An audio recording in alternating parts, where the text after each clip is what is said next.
This is the Investor Connect podcast program. I'm Hall T. Martin. I'm the host of this show in which we interview angel investors, venture capital, family offices, private equity, and many other investors for early stage and growth companies. I hope you enjoy this episode.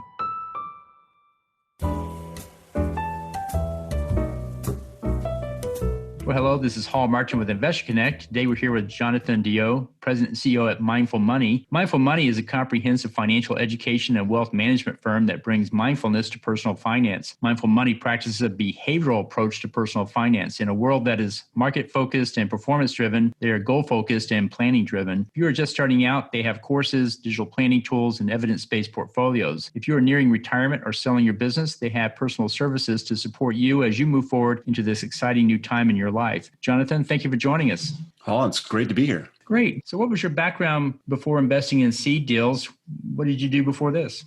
So it's a great question. There's actually two strains of my background that come together probably in 2017. And the one part of the background is, I was raised without much in terms of financial well-being.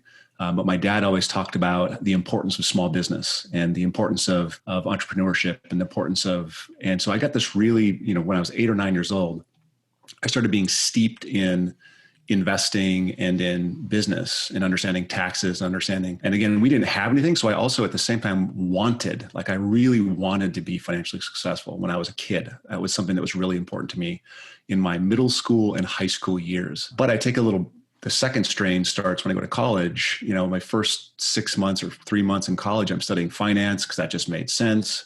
And then I got bored and I took a detour into philosophy and comparative religion. So I spent, 4 years of undergrad and 3 years of grad school studying a variety of religious enterprises and a variety of religious experiences, and specifically focused on Buddhism, mindfulness, meditation, and ended up dropping out and getting a job at Dean Witter. So I started, actually going back and doing the thing that I did younger, and really, really loving it, except, it wasn't small business. It was looking at publicly traded companies. So I spent the first many years of my career looking at publicly traded companies and entities that invest in publicly traded companies.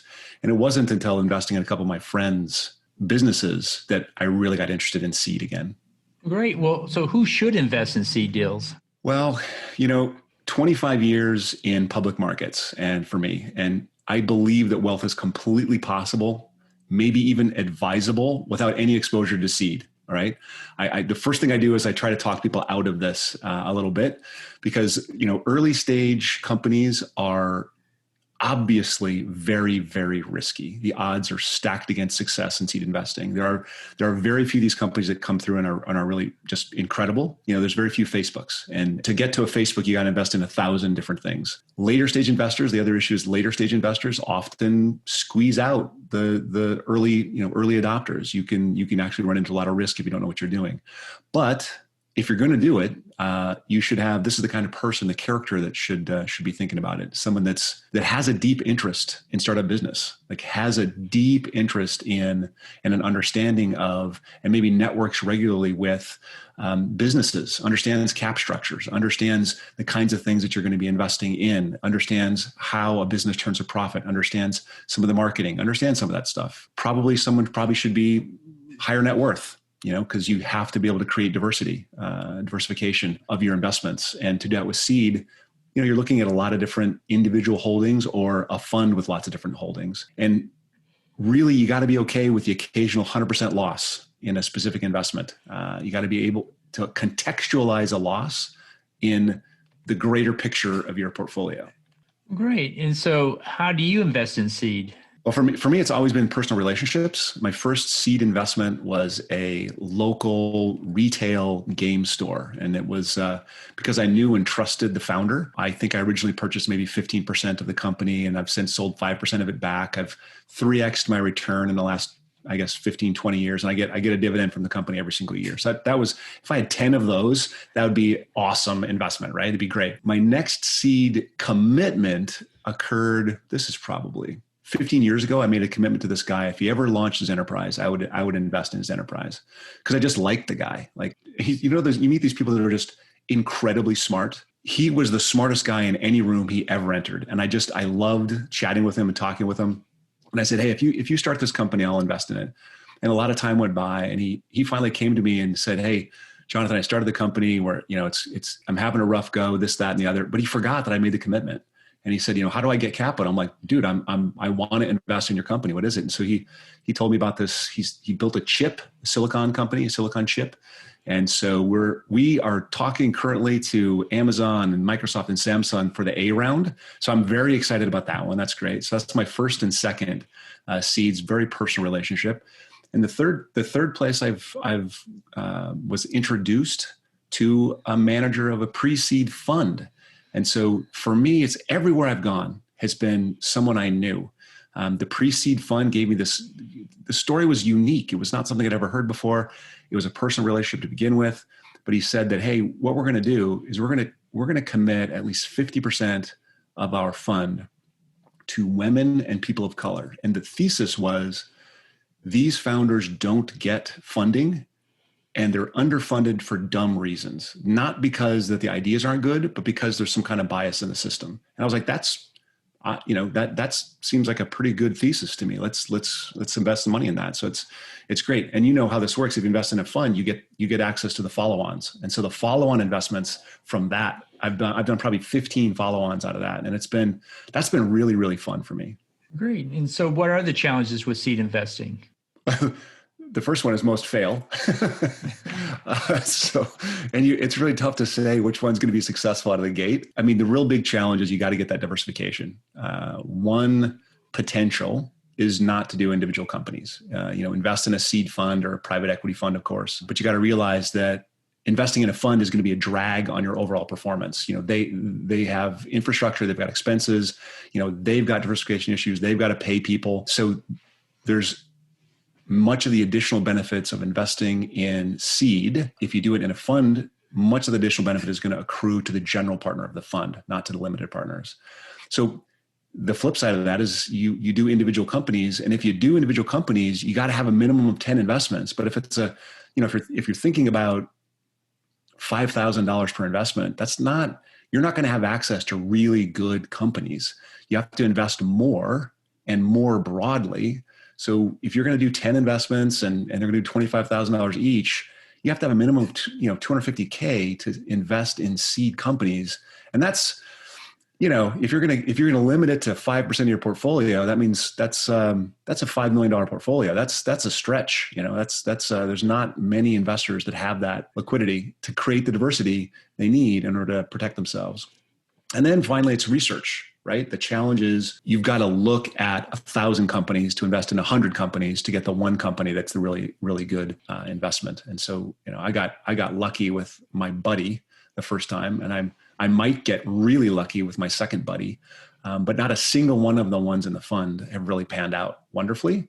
And so the bulk of my investments have been, follow-ons, and those not quite as promising, but we're still in it. So I'm still, good things could come. So I've also looked at like hundreds of these things. Clients bring them to my attention, and I don't ever invest in them, but my clients sometimes do. And we just kind of take the time and pour over the thesis that the seed company has, the business plan. What are they doing? What markets are they going to enter? It just, the big challenge is it's risky. The second biggest challenge is how you manage that risk is either by committing more capital to the space or spending a lot of time. So you got to have the time. Great. So where does seed fit into your wealth management program? That is a great question. The challenge is it doesn't in a universal way, right? So not all of our clients are accredited or qualified investors, for one. For two, and I realize that some rules have changed around that. But if you get access, if you're not a qualified investor or an accredited investor and you have access to a deal, it may not be a deal you want to participate in, right? The really, really, really good deals, unless you're really early or have, know somebody that's in the company or something like that, the really good deals you can't get to with small investments. They are cornered very quickly by, Kleiner Perkins and all the big seed funds are now moving down market. They're looking for earlier investments. So it's very difficult to compete. So it doesn't really fit into a universal application. So what I've done is I talk about it. I talk about how private markets and public markets are different. I talk about how access to private markets for me has been through friends, through people that are engaged in the space. I don't like most of the funds that I've seen. I've seen lots and lots and lots of funds. I generally don't like them. There are some good ones, if you look at a bell curve of funds, there's always going to be 3 or 4 or 5 that sound just awesome. Of course, 6 or 7 years ago when they started, you had no idea, right? After the fact, it's easy to pick the winners, right? It's harder to pick the winners going out of the gate. So for us, it's been responsive. It's been educational, public versus private markets, and then it's been responsive. So people bring to me, here, Jonathan, I got this. I got one this morning. Somebody wants to invest in some Swedish company. Fantastic. Send me all the information you have. I'll take a look at it, tell you whether or not I would invest in it. And let's talk about the thesis. You know the owner. How do you know the owner? What is the thesis behind the company? Does it make sense to invest in it? So I recommend if you're going to start, do with people you know, if you can. Great. And so what role does seed take in your portfolio? I think the angel world used to have 3 to 5% of your discretionary funds going into these type of investments. But what's your take on that? Yeah. So I think that the baseline is, 3 to 5% makes a lot of sense. I think in my personal portfolio, it's about 5% of my, I'd say there's 2 portfolios. There's my investment portfolio, but there's my life portfolio. And so the way it fits into my investment portfolio is about 5% of the portfolio itself. And I would recommend, given the steep changes in the public markets in the last 15 or 20 years, you may be able to shift to a little bit higher than 5%. Again, this is a very individual thing, and I wouldn't recommend anything in a situation like a podcast. But an individual who knows what they're doing could go to 10%. I think that would be fine. But that's very, very individual. The second part of my portfolio is my life portfolio, and this is what I mean by that. I think that all investing is based upon our ability to be optimistic about the future. So much of the public, if you pay any attention to like the media, and even many of our clients, they worry a great deal about what's the economy doing right now. What is the effect of politics on our portfolios? What's going to happen if tax rates go up and these types of things? And I wouldn't say that these things don't matter, but I would say that in every single scenario, there are business people launching new businesses. Those businesses will hire smart people, train them further. They will reach for success, and their enterprises will grow, and they'll try to do good things for all their stakeholders. Being involved in seed for me is a boost to my optimism. It makes me feel better when I see these people, fighting the good fight, starting companies, trying things that are new, and back when Uber was brand new, I had a chance to invest in a company that was, what we're going to do is we're going to be a bank so Uber drivers and Lyft drivers can get their paychecks sooner than when Uber and Lyft pay them. So they give them, it's like a credit deal for their paychecks. And I was like, hey, that's an interesting idea. Did I make any money on it? No, but somebody saw the opportunity and they made something of it. And I think that's really, really cool. It just boosts my optimism about the future. Well, great. So let's talk about your book, Mindful Money. What inspired you to write it? I think I was one of those people that had, an idea my whole life. Like I thought I had a book in me. And so for many, many years, I had this idea for a book. And the final inspiration came from a friend, Alice Walker.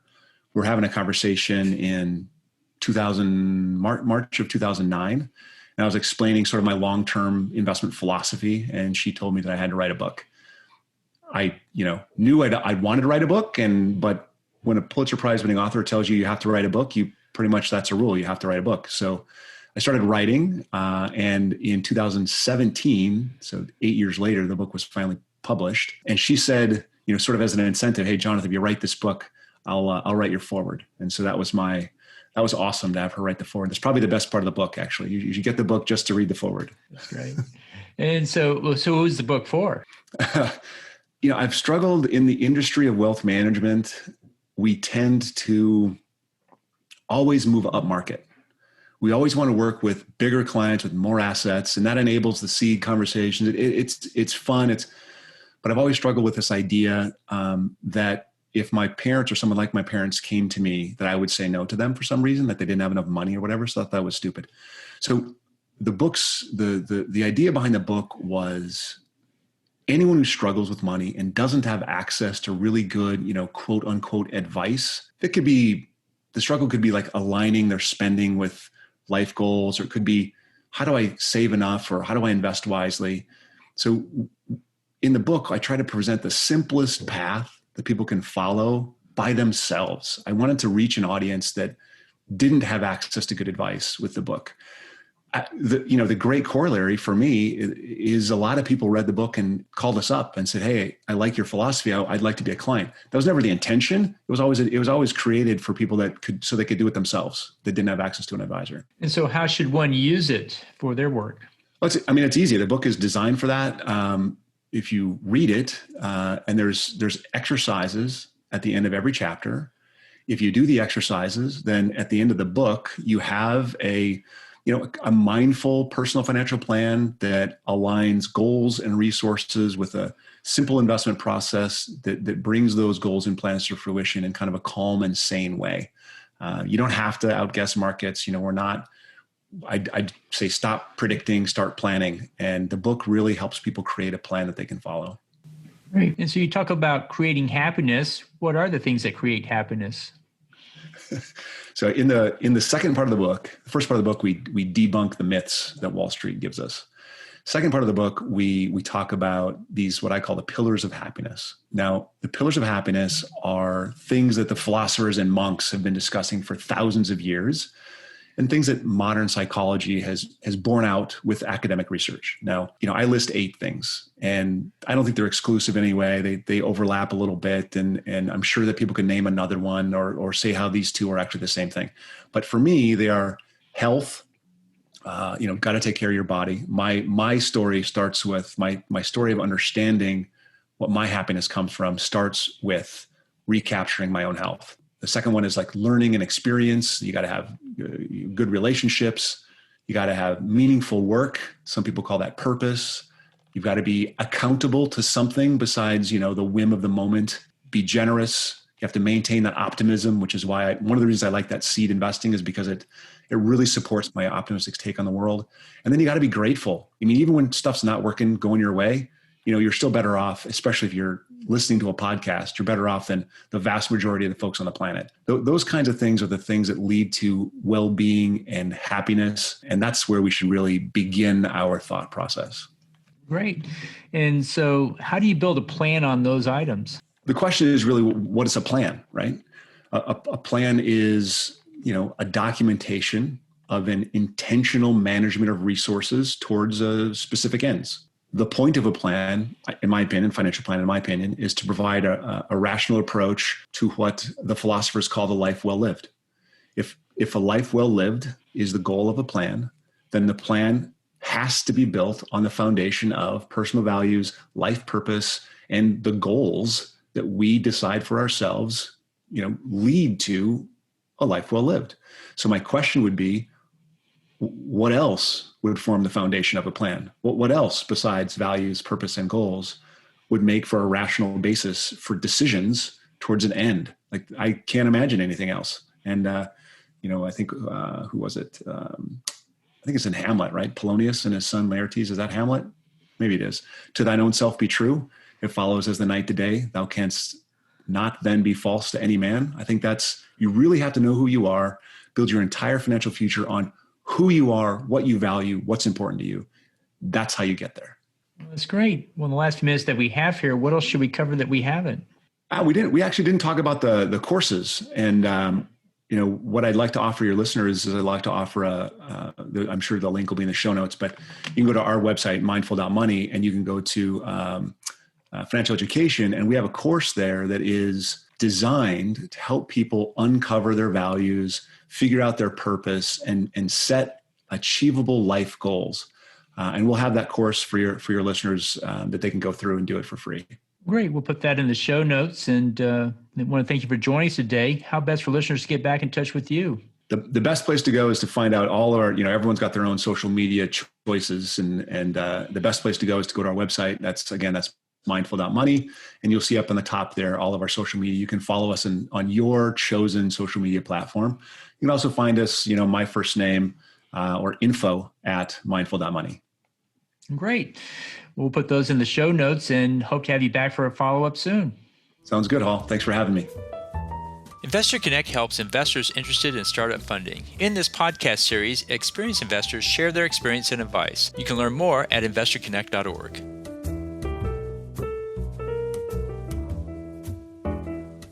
Paul T. Martin is the director of Investor Connect, which is a 501c3 nonprofit dedicated to the education of investors for early-stage funding. All opinions expressed by Hall and podcast guests are solely their own opinions and do not reflect the opinion of Investor Connect. This podcast is for informational purposes only and should not be relied upon as a basis for investment decisions.